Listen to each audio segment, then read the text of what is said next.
The band was playing The Way You Look Tonight, and my wife was laughing at something my brother whispered in her ear.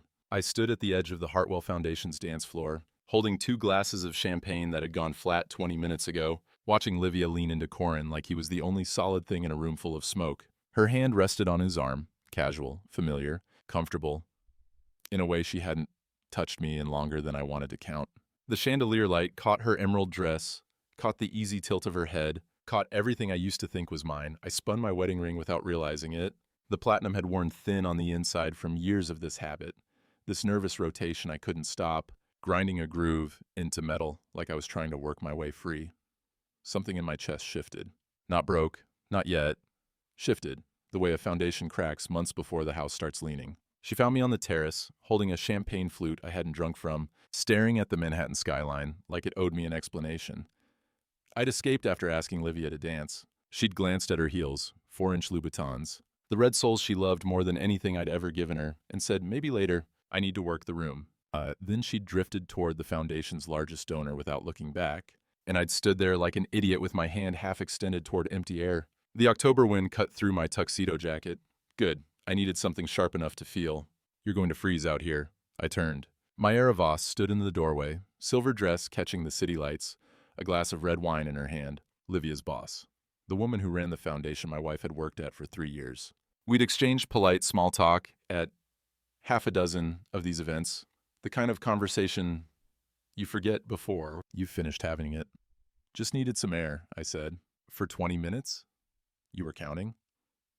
I notice when someone looks like they're calculating the distance to the fire escape. She stepped onto the terrace and let the door close behind her. The music muffled to a heartbeat. Bad night? Long one. She moved to stand beside me at the railing, looking out at the skyline. Didn't push. Didn't fill the silence with the kind of chatter these events demanded. Just stood there, letting the quiet be what it was. It had been so long since anyone had simply been with me without wanting something. Your wife's doing well in there, Mayra said eventually. Her tone was neutral, testing. She always does. No, that wasn't a compliment. I turned to look at her. Her expression gave nothing away, but her eyes were sharp, assessing without judging, the way you'd study a painting you weren't sure you understood yet. Livia's very good at her job, Mayra continued. She knows how to make people feel seen, important, value. And she paused, swirled her wine. I've watched her do it for 3 years. What I've never figured out is whether she knows how to turn it off. Meaning I've seen her work a room like she's conducting an orchestra. I've seen her charm donors out of 6-figure checks with a laugh and a touch on the arm. Another pause. What I haven't seen is her look at you the way she looks at a prospect. The words landed somewhere behind my ribs. I wanted to defend Livia. 12 years of marriage had trained me to smooth things over, explain away, protect the story we told the world, but the words wouldn't come. They'd dried up somewhere in the last 2 years, and I hadn't noticed until now. We're going through a rough patch, I said finally. The phrase felt thin, pathetic, like calling a sinkhole a pothole. You've been going through it for a while. Mayra's voice softened, but didn't retreat. I've seen you at these things, Alden. You show up, you stand in corners, you leave early, and she never seems to notice you're gone. You notice a lot. I run a nonprofit. Noticing people is the whole job. She turned to face me fully, and something in her gaze shifted, became personal instead of professional. Can I say something that's probably not my place? Seems like we're past that. You look miserable. Not unhappy, miserable. There's a difference. Unhappy people complain. Miserable people disappear into themselves. She held my eyes.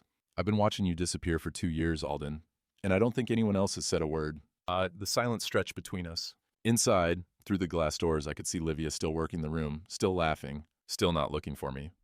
Why are you telling me this? I asked. Because someone should. Her voice dropped. And because I know what it looks like when someone's drowning in plain sight. My ex-husband was charming too, brilliant in public, the life of every party. She looked down at her wine. Nobody saw what happened when the doors closed. Nobody asked. By the time I left, I'd forgotten I was allowed to leave. I didn't know what to say. The confession hung between us, raw, unexpected, more honest than anything I'd heard in months. I started, then stopped, tried again. I don't know what's wrong. That's the problem. Nothing's happened. She hasn't done anything I can point to. She just stopped being there. Stopped touching me. Stopped. I cut myself off, embarrassed at how much I'd said to a woman I barely knew. You don't need a reason to feel abandoned, Mayra said quietly. The absence is the reason. Inside, the band shifted to a slower song. Through the glass, I watched Livia smile at someone, and then my brother, Corin, was there, taking her hand, leading her toward the dance floor. My brother, dancing with my wife, while I stood outside in the cold, being seen for the first time in years by a woman who owed me nothing. Myra followed my gaze. Her jaw tightened almost imperceptibly. "How long has that been going on?" she asked. "What?" "The two of them. How comfortable they are together." And something cold slid through my chest. "They're just... Corin's always been charming. He's like that with everyone." She didn't respond. Just looked at me with an expression that said, "You don't believe that either." And the worst part was, she was right. I didn't believe it. I just hadn't let myself know it yet. "I should get back inside," I said. My voice sounded wrong, hollow, like someone had scooped out the middle of it. "Alden." Myra touched my arm. Brief, warm, the first human contact that hadn't felt like performance in longer than I could remember. "Whatever's happening, you're allowed to want more than this. You know that, right?" I looked at her hand on my sleeve. Tried to remember the last time Livia had touched me without an audience watching. Couldn't. "I used to," I said, and walked back into the gala, into the light, into the life I'd built around a woman who'd already left, carrying the first crack in the wall I'd spent 2 years pretending was solid. Round 1. The Monday after the gala, I sat in Dean Holloway's kitchen while he poured bourbon at 2 p.m. and told me I was either the most patient man he'd ever met or the dumbest. "Jury's still out," he added, sliding the glass across the island. "But I'm leaning toward dumb, as Dean's house in Westport looked like someone actually lived in it. Books stacked on every surface, his late wife's paintings still crowding the walls, a gray cat named Hemingway, who hated everyone except Dean and tolerated him only because he controlled the food supply. The place smelled like old paper and coffee, and the particular kind of grief that had settled into furniture. It was everything my house in Greenwich wasn't. So, let me get this straight." Dean leaned against the counter, his own glass already half empty. He'd been a litigation attorney for 30 years before going semi-retired, and he still talked like he was deposing a hostile witness. "Your wife won't sleep with you, won't talk to you, spends more time at charity events with your brother than she does in your own bed." Yet he raised an eyebrow. "And your response is to, what? Keep showing up? Keep performing the happy marriage for the donor circuit?" "It's not that simple." "It's exactly that simple. You're just too scared to see it."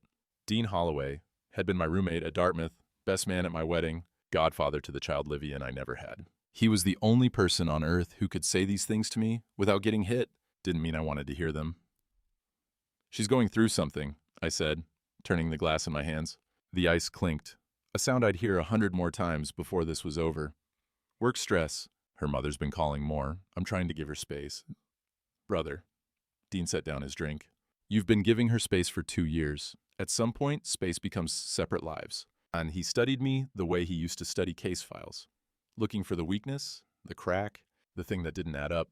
"When's the last time she touched you? And I don't mean passed you the salt." I didn't answer. The silence said enough. That's what I thought. He refilled his glass, then topped off mine without asking. "You remember Sarah's last year?" The shift caught me off guard. Dean's wife, ovarian cancer, 18 months from diagnosis to funeral, and I'd watched him hollow out like a tree struck by lightning, still standing, but burned through. "Of course I do." There was this moment. He stared at his bourbon like it held something he'd lost. Maybe 6 months in, I'd been so focused on the logistics, the treatments, the insurance fights, coordinating with her sister, that I stopped actually seeing her. She was right there, in our bed, and I'd turned her into a problem to solve instead of a person to love. Hemingway jumped onto the counter, and Dean absently scratched behind the cat's ears. She called me on it. Sat me down right here in this kitchen and said, I'm still here, Dean. Stop mourning me before I'm gone." "What did you do?" "Cried like a baby." A ghost of a smile crossed his face, the kind that hurt to look at. "Then I took her dancing in the living room, Sinatra on the speakers, her in her bathrobe, me stepping on her feet every third beat." The smile faded. "Worst dancer I ever met, but she was there, she was right there with me until the day she wasn't anymore." The contrast hung in the air like smoke. Sarah, dying, still present. Livia, healthy, already gone. "I don't think Livia wants to dance with me," I said. "Then stop asking." Dean leaned forward, elbows on the counter, the afternoon light cutting hard lines across his face. "Alden, I love you. You're the most decent man I know. But decent doesn't mean doormat." He tapped the granite with one finger, punctuating each word. At some point, you have to ask yourself, are you fighting for a marriage, or are you fighting to avoid admitting it's already over? I turned my glass in my hands. The ice shifted and clinked, that sound again, following me like a heartbeat I couldn't outrun. "There's something else," I said. I figured. The words sat in my throat like stones. I had been circling them for weeks, maybe months, without ever letting them form into something I'd have to look at directly. But Dean's kitchen had always been a confessional. Sarah used to joke that more truths got told at this island than in any church in Connecticut. At the gala, I started. Livia was dancing with Corin. Dean's expression didn't change. He waited. And I stopped, breathed. I noticed how she looked at him, her hand on his arm, the way she leaned in when he talked. I met Dean's eyes. It looked familiar, the way she used to look at me before. "You think your brother's sleeping with your wife?" The words, spoken aloud, hit like a physical blow. I'd been keeping them locked in a box somewhere beneath my ribs, and now they were out in the air, real and ugly and impossible to unfeel. "I don't know," I said. "Maybe I'm paranoid. Maybe I'm looking for an explanation, because the alternative, that she just stopped loving me for no reason, feels worse. Or maybe you're not paranoid." Dean set down his glass with a click. "Alden, I've met your brother. I was at your wedding. I watched him give a toast about brotherhood and loyalty while eyeing the bridesmaids like he was making a shopping list." He shook his head. "Corin's charming as hell, always has been. But he's got the moral compass of a weather vane, points whichever way the wind's blowing. And he wouldn't he?" I thought about Corin, the easy smile that got him everything he'd ever wanted. Our father's approval handed over like a trophy while I was still trying to earn it. The CEO title at Mercer Holloway, even though I'd built half the client base with my own hands. The corner office with the view, the golf trips with investors, the way people gravitated toward him at parties while I stood at the edges, doing the math that kept the whole thing running. Corin had never had to work for anything. He just took. "If it's true," I said slowly, "what am I supposed to do with that?" "That's not the question." Dean poured himself another inch of bourbon. "The question is, do you want to know for sure? Because right now, you're living in maybe. And maybe is the worst place to be. Maybe will eat you alive. And if I find out it's true, then you deal with it. You make decisions based on facts instead of fear." And he slid the bottle toward me, an offering. "But if you keep looking the other way, you're not saving your marriage. You're just choosing which lie you can live with." Hemingway had curled up at the end of the counter, watching us with the particular disdain cats reserve for human foolishness. Outside, the afternoon was sliding toward evening, the light going amber through Dean's unwashed windows. "If you want to know for sure," Dean said, "I can help." "What do you mean?" "I mean, I'm a lawyer. I know people who know how to find things other people don't want found." And he held up a hand before I could speak. "Nothing illegal, just thorough. Phone records, credit card statements, hotel receipts, the breadcrumbs people leave when they think no one's watching." My stomach turned. Hiring someone to investigate my own wife, my own brother, it felt dirty. It felt like becoming someone I didn't recognize. But so did standing on that terrace, watching them dance, pretending I didn't see what I was seeing. "Let me think about it," I said. Dean nodded. "Don't think too long." He finished his drink and set the glass down with finality. "The truth doesn't wait for you to be ready. It just sits there, getting uglier, until you can't look away anymore." I drove home as the sun bled out over the Connecticut hills, Dean's words rattling around my skull like dice I didn't want to roll. The house was dark when I pulled into the driveway. Livia's car wasn't there. Working late, probably, or whatever she called it now. I sat in the garage for a long time, engine off, keys in my hand, listening to the tick of cooling metal. Are you fighting for a marriage, or fighting to avoid admitting it's already over? I didn't have an answer, but I was starting to understand the question. That night, I lay in bed, arms stretched across her side of the mattress, and realized I couldn't remember the last time the sheets had been warm. Livia was downstairs. "Working," she'd said. "A donor report due in the morning." I'd stopped asking follow-up questions months ago because the answers never changed, and the distance only grew when I pushed. My hand rested on her pillow, cold cotton, faint trace of her shampoo, nothing else. I had tried to remember the early years, her body curled against mine, her breath on my neck, the way she'd reach for me in her sleep like I was something worth holding on to.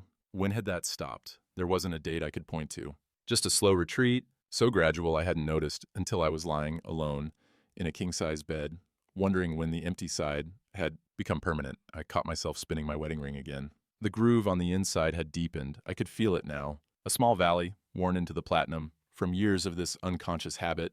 I slipped the ring off and held it up to the bedside lamp, studying the evidence of my own anxiety etched into metal. How long had I been grinding myself down without knowing it? I set the ring on the nightstand, First time I'd taken it off to sleep since our honeymoon. The absence felt strange. Phantom weight, like a missing tooth your tongue keeps searching for. The house settled around me. 6 bedrooms, no children. A kitchen island, always clean because neither of us cooked anymore. Her closet organized with geometric precision. Everything ready to be packed at a moment's notice. My side cluttered with the accumulation of someone going nowhere. When had this house become a waiting room? Sleep wouldn't come. I went downstairs for water, moving quietly past the closed door of her home office where light leaked underneath.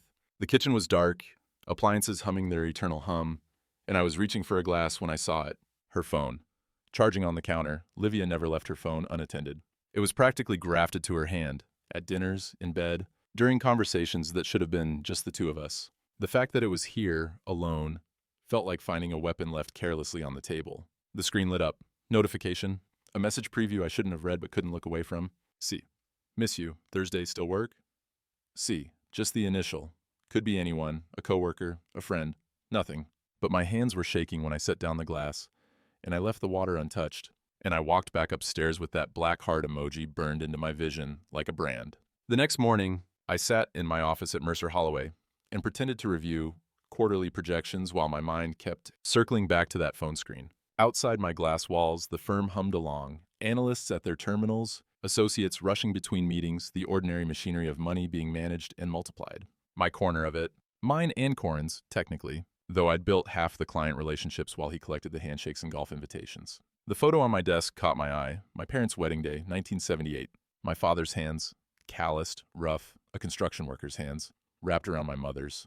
They'd had nothing when they started, built everything together, lost most of it in 2008, and still, until the day he died, my father looked at my mother like she was the best decision he'd ever made. I couldn't remember the last time Livia had looked at me like anything but furniture. A knock on my glass door. Corin leaned in, easy smile, already in place.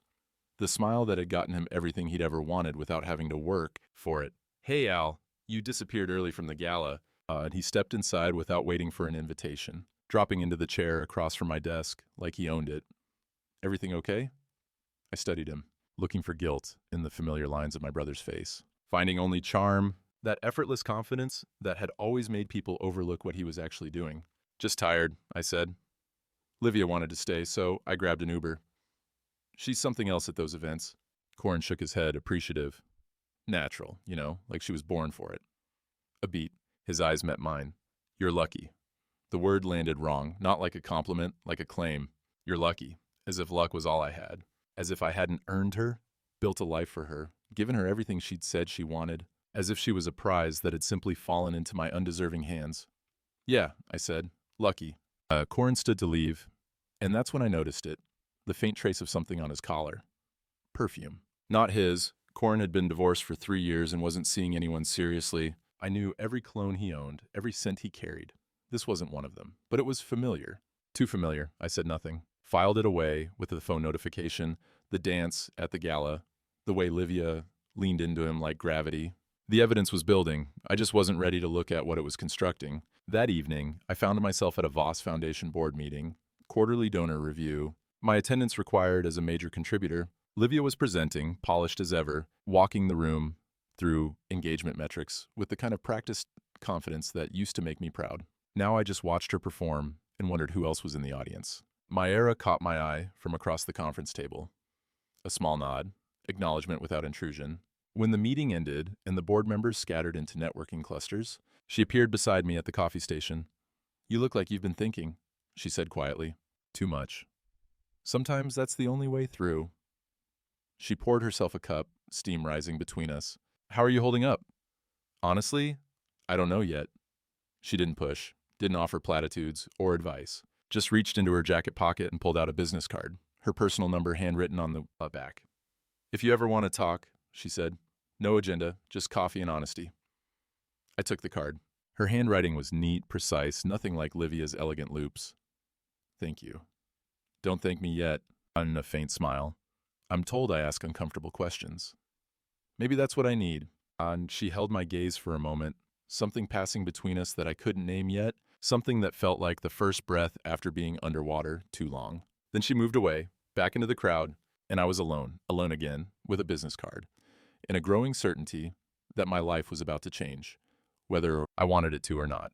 Thanksgiving arrived. with the cruel efficiency of holidays that demand performance. The Mercer family gathered at my house, Corin, our mother Helen, a few family friends who'd known us since childhood. Livia played hostess like she was auditioning for a role, moving through the kitchen with practiced grace, laughing at the right moments, touching my arm when others were watching. I carved the turkey and smiled until my face ached. Helen sat at the head of the table, 72 and fragile, still favoring Corin the way she always had. "So nice that you two work together," she said, beaming at her sons. "Your father would be so proud." Corin raised his glass. "To family." Everyone drank. Livia's eyes met Corin's across the table. Quick, private, a frequency I wasn't supposed to hear. I heard it anyway. After dinner, I went looking for Livia to ask about dessert. Found her on the back patio with Corin instead. They didn't see me standing in the doorway, half hidden by the curtain. His hand rested on the small of her back. Low, intimate, possessive. She leaned into it, just slightly. The way you lean into something familiar. I stepped back before they could notice, returned to the dining room, helped Helen with her coat, said goodbye to the guests, performed. My phone buzzed as I was loading the dishwasher. "Dean, made some calls.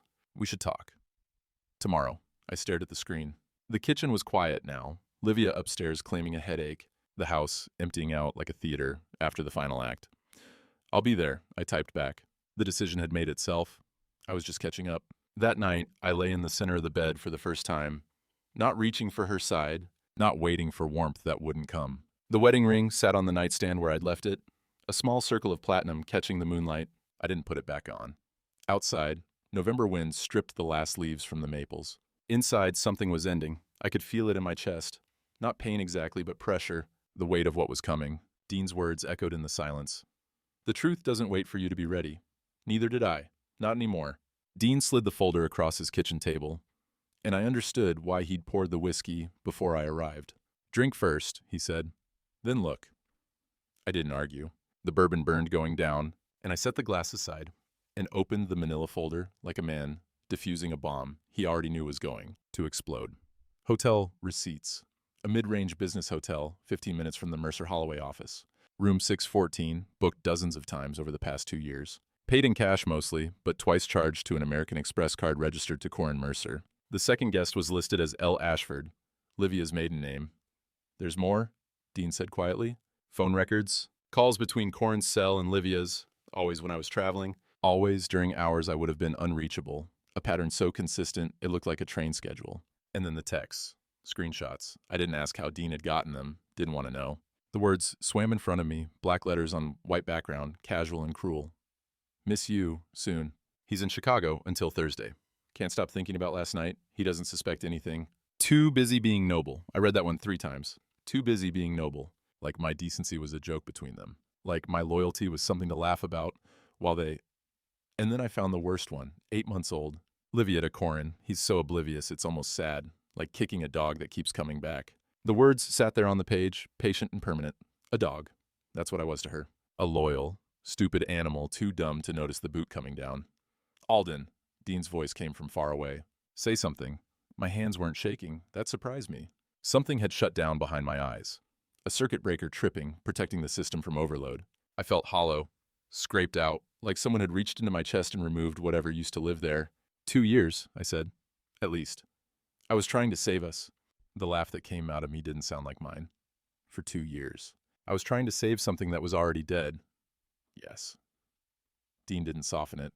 I was grateful for that. "You were." I looked at my wedding ring. Still on my finger. I'd put it back on that morning out of habit. The way you keep reaching for a limb that's already been amputated. The groove I'd worn into the inside caught the light. Years of anxious spinning. Years of grinding myself down for something that never existed. I pulled the ring off and set it on Dean's table. The platinum clinked against the wood. Small sound. Enormous weight. "I'm sorry, brother," Dean said. "I hoped I was wrong." "You weren't." I stared at the ring lying there, no longer part of me. "What are my options?" Dean shifted. I watched him transition from friend to lawyer, the way a surgeon's eyes change when they pick up the scalpel. "Connecticut's an equitable distribution state.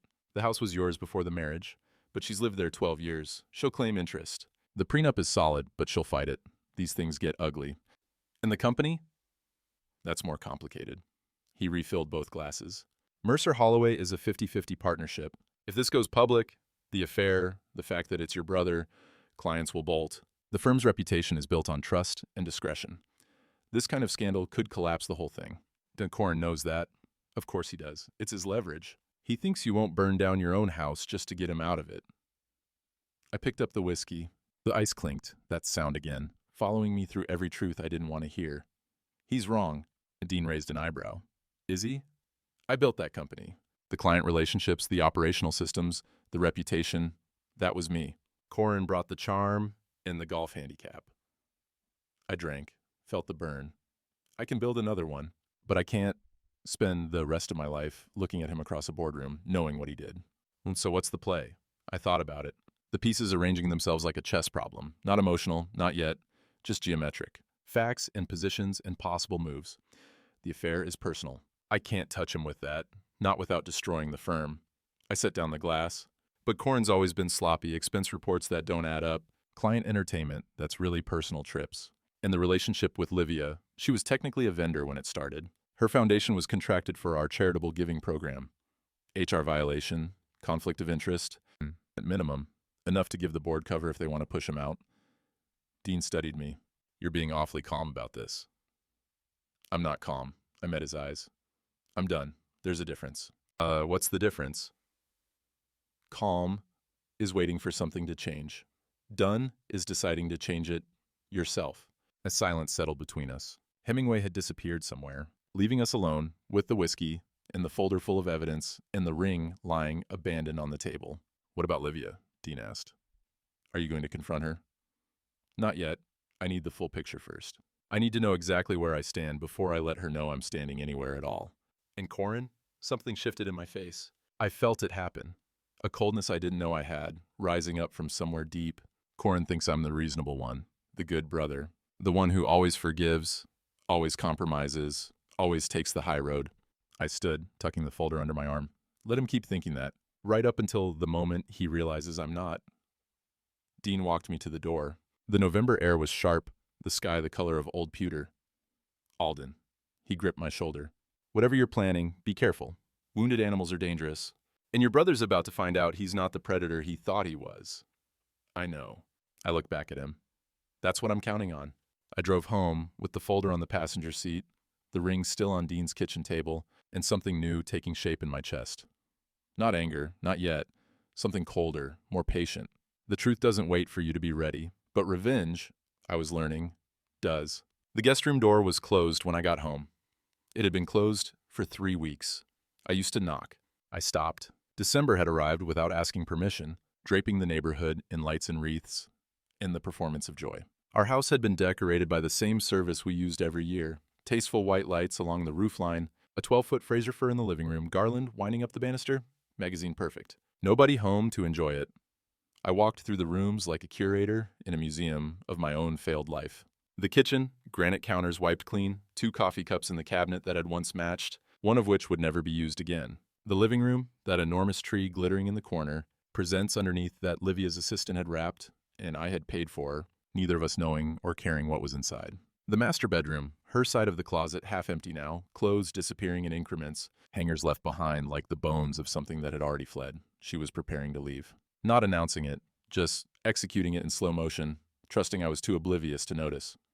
She was right. I had been, but not anymore. At the office, the tension between Corin and me had become a living thing. We'd always worked in different orbits. He handled client acquisition and relationships. I managed operations and finance. But now even those minimal intersections felt charged. Staff members glanced between us in meetings, sensing something they couldn't name. The holiday party was coming up, and I caught whispers about whether we'd both attend, whether we'd speak, whether the rumors about family tension had any truth. Let them wonder. I had bigger problems than gossip. I'd lost weight, 8 pounds in 3 weeks, visible in the way my suits hung wrong, the new hollows beneath my cheekbones.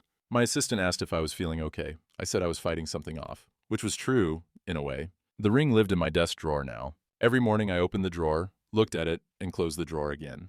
The pale band on my finger where it used to sit had started to fade, tanning slowly to match the rest of my hand. Healing, whether I wanted it to or not. Nights were the hardest. I'd lie in the center of the bed, not Livia's side, not my side, but the middle, claiming the whole territory for myself, and stare at the ceiling while the house breathed its empty breaths around me. The cold sheets didn't bother me anymore. That was the strangest part. I'd spent so many nights reaching across that void, desperate for warmth that never came, and now that I'd stopped reaching, the emptiness felt different. Not comfortable, nothing about this was comfortable, but clarifying, like finally admitting you're lost so you can start finding your way out. This is what alone feels like, I thought one night. Sometime around 3 a.m. It's quieter than I expected. 3 weeks of preparation. 3 weeks of quiet strategy sessions with Dean, reviewing documentation, building a case that was personal and professional simultaneously. 3 weeks of watching Livia perform her marriage for whatever audience she imagined was still paying attention. I chose a Friday evening. She came home early, rare enough that it felt like a sign. I was waiting in the kitchen, leaning against the counter with a glass of water I hadn't touched, the folder from Dean locked in my home office upstairs. Oh. She paused in the doorway, coat still on, keys in hand. You're home. We need to talk. As something flickered across her face. Calculation, maybe. Can it wait?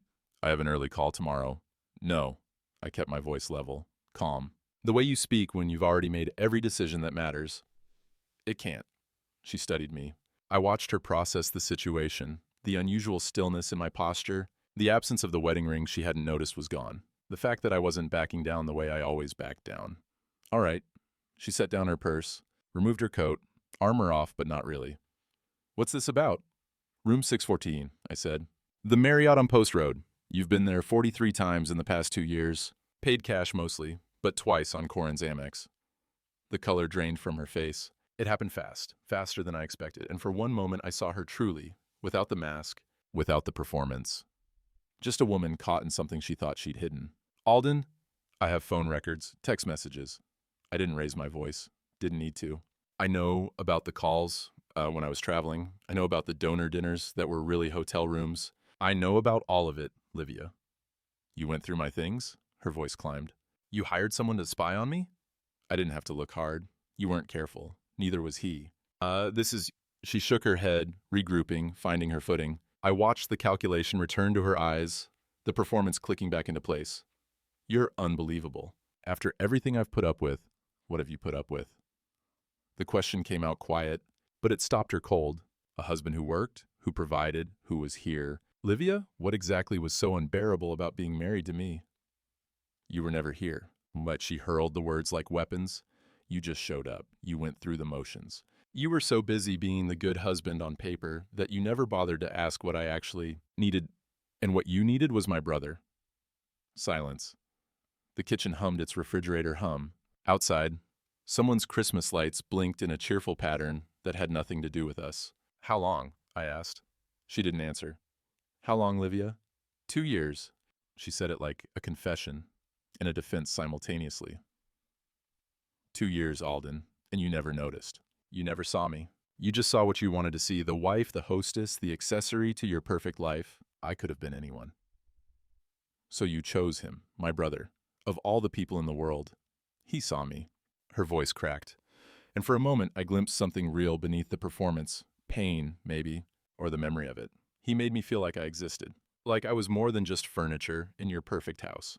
The words hung between us. He saw me. As if I hadn't spent 12 years trying to see her. As if I hadn't bent myself into shapes I didn't recognize, trying to become whatever she needed me to be. I wanted to see you, I said. You stopped letting me look. That's not... She stopped, swallowed. For a moment, the mask slipped again, and I saw exhaustion beneath it.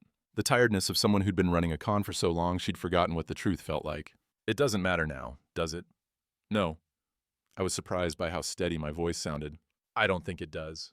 Silence stretched between us, the longest we'd been in the same room, actually present, in months. Maybe years. The irony wasn't lost on me. It took the death of our marriage to make us finally stand still together. I want the house, she said. You can want. Her jaw tightened. I have a lawyer. This is going to get ugly, Alden. Probably. I looked at her, really looked. Maybe for the first time, since I'd stopped seeing what I wanted to see. The elegant lines of her face, the careful architecture of her composure. The stranger I'd been sleeping next to for 12 years. But you should know, I'm not going to make it easy. Not for you and not for him. Something flickered in her eyes. Fear, maybe? Or respect? Hard to tell with her. I'll be at a friend's, she said, already moving toward the stairs. I'll send someone for my things. We both knew which friend. Neither of us said his name. I listened to her move through the house above me. drawers opening, suitcase wheels on hardwood. The sounds of a life being disassembled. 20 minutes later, she came back down, luggage in hand, and paused at the door. "For what it's worth," she said without turning around, "I didn't plan for this to happen." But you didn't stop it either. The door closed behind her. Headlights swept across the window, then disappeared. And I was alone in the house we'd shared for a decade, surrounded by Christmas lights and silence, in the wreckage of everything I'd thought I was building. I don't know how long I stood there. Minutes, maybe an hour. The refrigerator hummed. The tree lights blinked. The world kept turning like it hadn't noticed that mine had stopped. I walked through the rooms again. Living room, dining room, the hallway lined with photos from vacations I could barely remember. Her smile perfect in every frame. My hand on her waist. Both of us performing for cameras we'd forgotten were there. I stopped at the bedroom door. Our bedroom. My bedroom now, I supposed, though the thought felt absurd. The bed was made with military precision. Livia's habit, not mine. And her nightstand was empty except for a single earring she'd missed. I sat on the edge of the mattress, didn't cry, didn't scream, just sat there while something enormous moved through me, too big to name or contain. And then the memory came, unbidden. Our wedding reception, September 13 years ago. The band playing something slow. I couldn't remember the song anymore, just the feeling of it. Livia in my arms, her forehead against my chest. The room blurred soft around us. She'd looked up at me with those eyes I'd spent years trying to read and said, "I could stay here forever." I'd believed her. For 12 years I'd believed her. The tears came then, not a flood, just a steady leak. The kind of grief that doesn't announce itself but doesn't stop either. I sat on the edge of our bed and cried for the man who'd stood on that dance floor, so certain he'd found his home. That man was dead now. I was burying him. Sometime later, hours, maybe. The Christmas lights had cycled through their patterns 1,000 times. I found myself on the kitchen floor, back against the cabinets, knees drawn up, the cold tile seeping through my trousers. Not melodrama, just exhaustion, the body finding its level when the mind has nothing left to hold it up. The house breathed its empty breath. I breathed with it. And somewhere in that stillness, the reckoning began. Not her betrayal. I'd already cataloged that, filed it away in the folder with the evidence and the texts and the hotel receipts. Her choices were hers. I couldn't control them, couldn't have prevented them, couldn't take responsibility for decisions she'd made in rooms I didn't know existed. But my choices, those were mine. I'd seen the signs. For years. The distance that kept growing. The excuses that never quite added up. The way she looked at Corin when she thought no one was watching. And the way I looked away every time, telling myself I was imagining things. I wasn't imagining things. I was ignoring them. Choosing comfortable lies over uncomfortable truths. Choosing the performance of marriage over the work of actually being present. "You were never here," she'd said. And maybe she was right. Maybe I'd been so busy being the good husband on paper, providing, succeeding, showing up, that I'd forgotten to actually arrive, to ask the hard questions, to notice when she'd started leaving long before she packed a suitcase. I wasn't a victim, I said aloud, testing the words. I was a volunteer. The house didn't answer. But the truth of it settled into my bones anyway. She'd done this. The affair was her choice, her betrayal, her fault, but I'd let it happen. I'd built the conditions where it could grow, the distance, the denial, the desperate clinging to a story that had stopped being true years ago. Both things were real. Both things were mine to carry. I pulled myself off the floor, splashed water on my face at the sink, looked at my reflection in the dark window, tired, older than I'd been that morning, but awake. Finally, fully awake. "This isn't about revenge," I told the man in the glass. "This is about getting free." He nodded back at me. We had an understanding now. The house was still empty when I climbed the stairs to bed, but the emptiness felt different, not like something missing, like something cleared away. I drove to my father's grave on Christmas Eve, the first time I'd been alone for the holidays in 15 years, and asked a dead man how to be the kind of man he was when there was no one left to be that man for. The cemetery sat on a hill outside Hartford, old stones and new stones mixed together without ceremony. The Mercer family plot marked by a modest granite marker my mother had chosen before the Alzheimer's took her ability to choose much of anything. She was in a facility in Bridgeport now, attended by nurses who called her by her first name and fed her pureed meals she didn't recognize. She'd stopped asking about Dad 3 years ago, stopped asking about much of anything. Thomas Mercer. 1945-2012, beloved husband and father. Snow dusted the ground, not enough to cover the brown grass, but enough to make everything look tired. I stood in front of his stone with my hands in my coat pockets, breath clouding in the December air, trying to find words for a conversation I didn't know how to have. "I made a mess of things, Dad," the wind answered, nothing else. You would have seen it coming. You always saw through bullshit. Yours, mine, everyone's.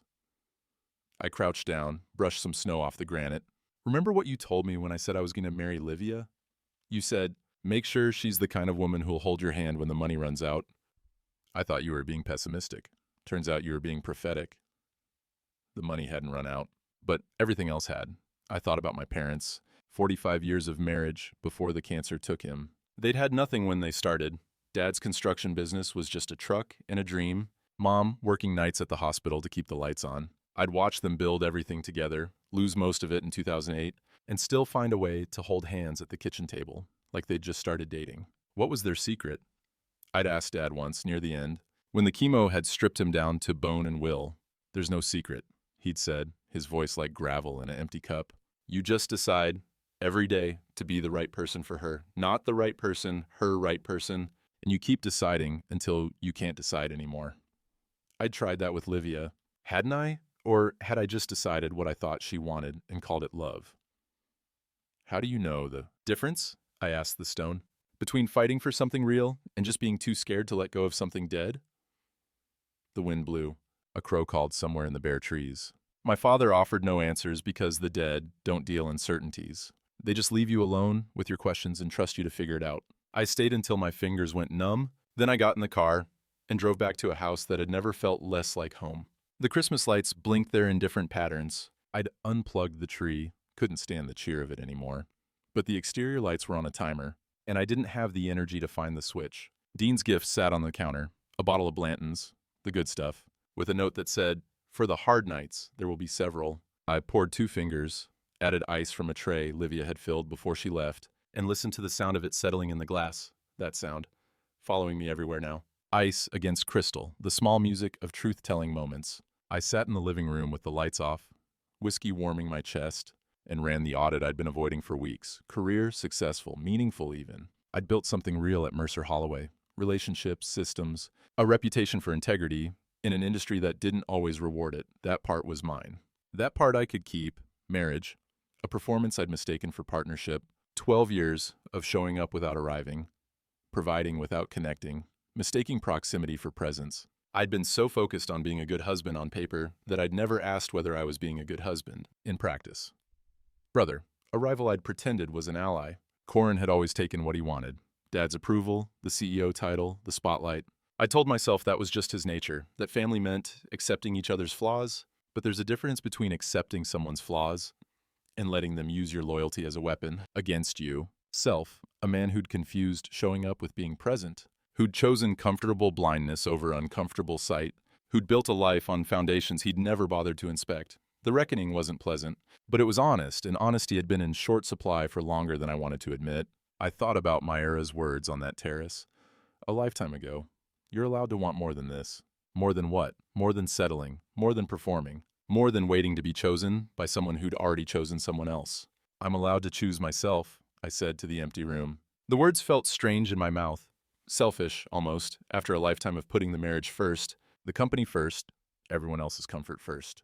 But maybe that was the problem. Maybe I'd been so busy being selfless that I'd lost track of the self that was supposed to be doing the giving. I set down the whiskey and opened my laptop. The screen glowed in the darkness, a small rectangle of possibility. I started typing. Not the angry email I'd drafted a dozen times in my head, the one that burned bridges and salted earth and made sure Corin knew exactly what I thought of him. Something more measured, more strategic. Subject regarding leadership transition. Dear board members, I am writing to formally request a meeting to discuss concerns regarding operational oversight and fiduciary responsibility at Mercer Holloway Capital. The words came slowly at first, then faster. Facts, not feelings. Documentation, not drama. A case built on evidence rather than emotion. The kind of case that would hold up in a boardroom because it was designed for a boardroom, not for revenge. When I finished, I didn't send it. Not yet. That would come later, when the timing was right. But the act of writing it, of translating pain into strategy, grief into action, changed something. I felt the shift in my chest, a settling of weight that had been suspended too long. I fell asleep on the couch with the laptop still open, and for the first time in weeks, I didn't dream about her. Christmas morning arrived gray and quiet. I woke with a stiff neck and a strange sensation I didn't recognize at first. Clarity. Not happiness, that was still a long way off. But the fog had lifted. The endless loop of what if and why had finally exhausted itself, and what remained was simpler. What now? I made coffee, stood at the window, watched the weak December sun struggle through the clouds. The house was still empty, but I wasn't waiting for someone to fill it anymore. I was learning to fill it myself. The board meeting was scheduled for 9 a.m. By 9:15, my brother would know exactly what I'd been doing for the past 6 weeks. I woke before dawn, not from anxiety, but from something closer to resolve. The gray January light crept through the blinds, and I lay still for a moment, taking inventory. Clear head, steady hands. The calm that comes when you've already accepted the cost of what you're about to do. The suit I chose was intentional, navy conservative, the one I wore for client meetings when the stakes were high. Armor. I knotted my tie in the bathroom mirror and studied the man looking back at me. Thinner than he'd been 2 months ago, harder around the eyes, but present in a way he hadn't been for years. The ring drawer stayed closed. I didn't even glance at it anymore. Dean called while I was finishing my coffee. You ready? Ready enough. Remember, facts, not feelings. You're not there to punish him. You're there to protect the firm and yourself. The punishment is a byproduct. I know. And Alden. A pause. Whatever happens in that room, you've already won. You know that, right? The victory was deciding to stop pretending. And I thought about that as I drove to the office. The highway was still dark, headlights cutting through the pre-dawn murk, and I had the road mostly to myself. A month ago, I would have spent this drive rehearsing worst-case scenarios, catastrophizing every possible outcome. Now I just drove. The decision was made. The dominoes were set. All that remained was the push. The Mercer Holloway building rose against the pale sky as I pulled into the parking garage. 15 years of my life in those glass walls. Half my identity wrapped up in a logo Corin had designed and I had made mean something. I was ready to burn it down if I had to, but I was hoping I wouldn't have to. The boardroom occupied the corner of the 12th floor, floor-to-ceiling windows overlooking the Stanford skyline. By 8:45, the chairs were filling. Margaret Chen, our longest-serving board member, already seated with her reading glasses on. David Thornton, the retired CFO, who'd mentored me through the firm's early years. The others filtering in with coffee cups and tablets, and the particular alertness of people who sensed something significant was about to happen. Corin arrived at 8:58, easy smile in place, not a worry in the world. He caught my eye as he took his seat across the table and gave me a small nod, the shorthand of brothers, who'd shared 1,000 meetings, 1,000 silent negotiations. He had no idea. Good morning, everyone. And Margaret called the meeting to order, her voice carrying the authority of someone who'd been managing rooms full of egos for 40 years. Alden, I understand you've requested time on the agenda. The floor is yours. I stood. The room went quiet. Thank you, Margaret. I opened the folder I'd brought, Dean's folder, updated with 6 weeks of additional documentation, and let the silence stretch for a moment. I'll keep this brief because the facts speak for themselves. I distributed the packets, watched the board members flip through pages, watched Corin's expression shift from mild curiosity to confusion to the first flicker of alarm. What is this? He reached for a packet, and I saw his hand hesitate over the first page. The hotel receipts. This is a formal review of operational and fiduciary concerns regarding the CEO's conduct. I kept my voice level. Boardroom voice. The tone I'd perfected over 15 years of managing difficult conversations. Page 1. Expense irregularities totaling approximately $47,000 over the past 18 months. Client entertainment charges that, upon investigation, appear to be personal expenditures misclassified as business development. Corin's jaw tightened. These are legitimate expenses. Client relationships require. Page 3. I didn't let him finish. A pattern of conference attendance where no Mercer Holloway clients or prospects were present. Golf outings billed to the firm where the participants were personal friends, not business contacts. Hotel charges in cities where we have no active client relationships.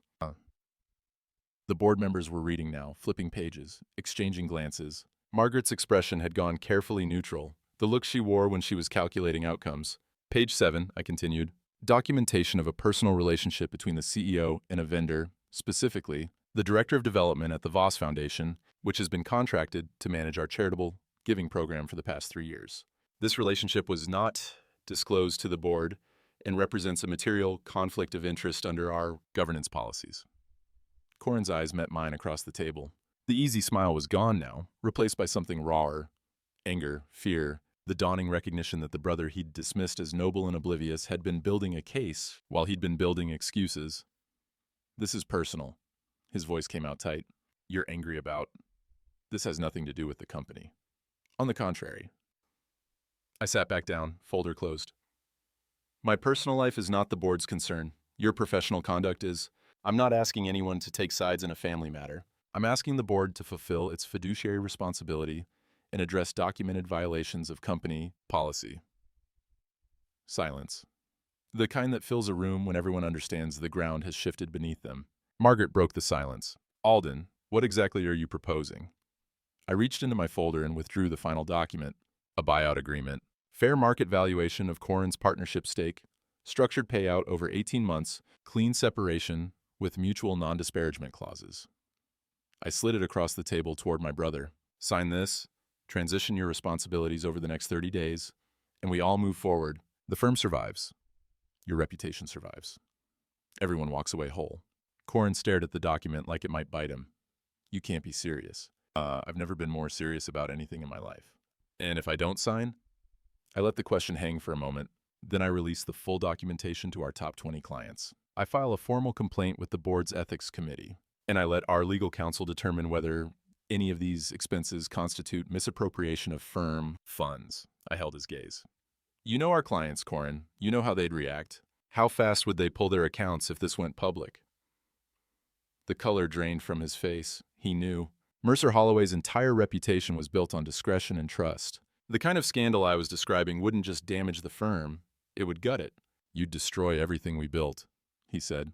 You'd burn down your own company just to get back at me. She and I built this company. The client relationships, the operational systems, the reputation that keeps us in business. I kept my voice steady.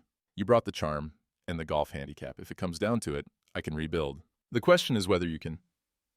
Margaret cleared her throat. I think we should take a vote.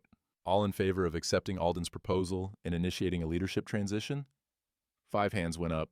Margaret, David, 3 others who'd done the math and reached the obvious conclusion. 2 abstained. Board members Corin had personally recruited, their loyalty bought with favors and access. But it didn't matter. The vote was decisive. Motion carries, Margaret said. Corin, I'd encourage you to review the buyout terms with your counsel. We'll reconvene in 72 hours for your decision. Corin stood slowly. The easy confidence was gone, replaced by something I'd never seen in him before, the look of a man who'd finally run out of room to maneuver. He picked up the document, didn't look at me as he walked toward the door, then he stopped, turned back. You know she came to me. His voice was quiet, stripped of performance. I didn't pursue her. She was lonely, and I was there, and it just happened. I met his eyes. I know. Then why? Because that makes it worse. I didn't raise my voice. Didn't need to. You didn't seduce my wife, Corin. You just didn't say no. You watched me, struggling to save my marriage, sat across from me at Thanksgiving, asked me if I was okay. And the whole time, you were taking what was mine because it was easy, and you've never in your life turned down something easy.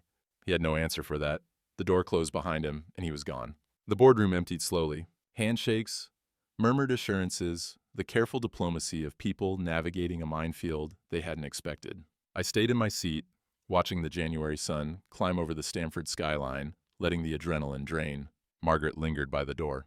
That took courage, she said. Took longer than it should have. Sometimes that's how courage works. She gave me a small nod, respect maybe, or something close to it.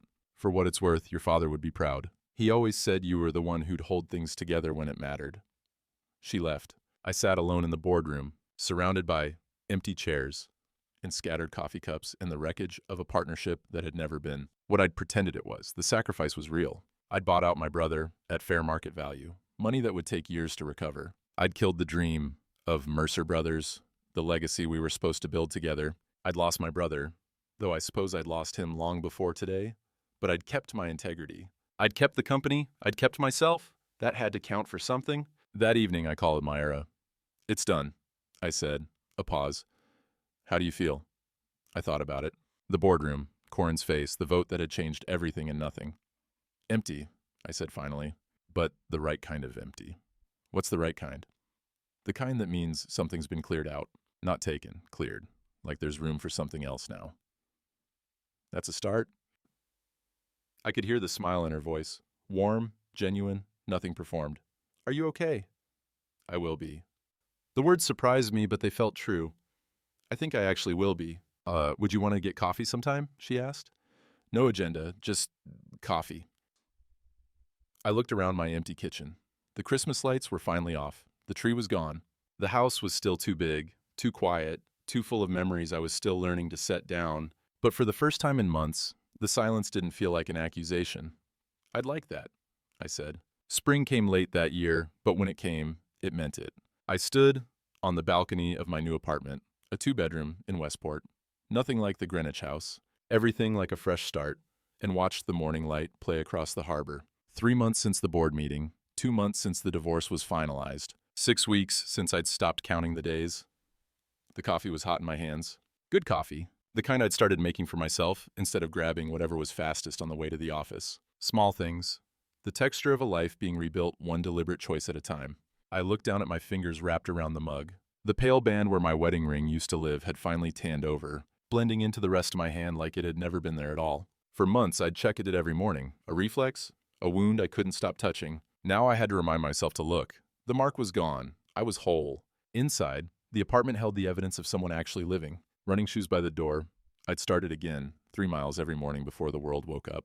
Books stacked on the nightstand, spines cracked, pages marked. A guitar in the corner that I'd pulled out of storage after 10 years of forgetting I used to play. The bed was smaller than the one I'd shared with Livia. I slept in the center of it now, limbs sprawled without apology, no longer reaching across cold sheets for warmth that wasn't coming. The first few nights had felt strange. Too much space, too much silence. Now it just felt like mine. The cafe was one of those harborside places that filled up with sailors and dog walkers on Sunday mornings. I discovered it a month ago, and it had become a habit. Coffee, a quiet corner, the simple pleasure of watching strangers live their untroubled lives. Mayra was already there when I arrived, tucked into a table by the window. Sunlight catching the silver in her hair, she smiled when she saw me. Not a performance smile, not a smile designed to achieve something, just warmth offered freely. "You look rested," she said as I sat down. "I am rested." The truth of it still surprised me. Turns out that's possible. Turns out. She pushed a menu toward me, though we both knew I'd order the same thing I always ordered. "How's the new place?" "Quiet, good quiet." I thought about the balcony, the morning light, the harbor sounds drifting up. It's starting to feel like mine. "That takes time?" "It does." We ordered. Talked about nothing important, her foundation's new grant program, a book she thought I'd like, the weather turning warm, easy conversation. No subtext, no performance, no careful navigation of things we couldn't say. At some point, she laughed at something I said, really laughed, head tilted back, the sound of it carrying across the cafe, and I realized I couldn't remember what Livia's real laugh had sounded like anymore. Only the performed one, only the version meant for audiences. This was better. This was real. "You seem different," Mayra said, studying me over her coffee cup. I stopped asking for permission to exist. She tilted her head, considering. "That's a good way to put it. Someone wise told me I was allowed to want more than I was settling for." Someone wise, huh?" "Fairly wise. Terrible taste in galas, though." She laughed again. I let the sound settle into me like sunlight. We finished our coffee, walked out together, into the spring morning, the harbor glittering, the world going about its business, not holding hands, too soon for that, and besides, that wasn't the point. Just two people moving in the same direction, no longer waiting for someone else to decide where they were going. "Same time next week?" she asked. "I'd like that. Simple, true, no performance required." I walked home alone, and for the first time, in longer than I could remember, alone didn't feel like a wound. It felt like a choice.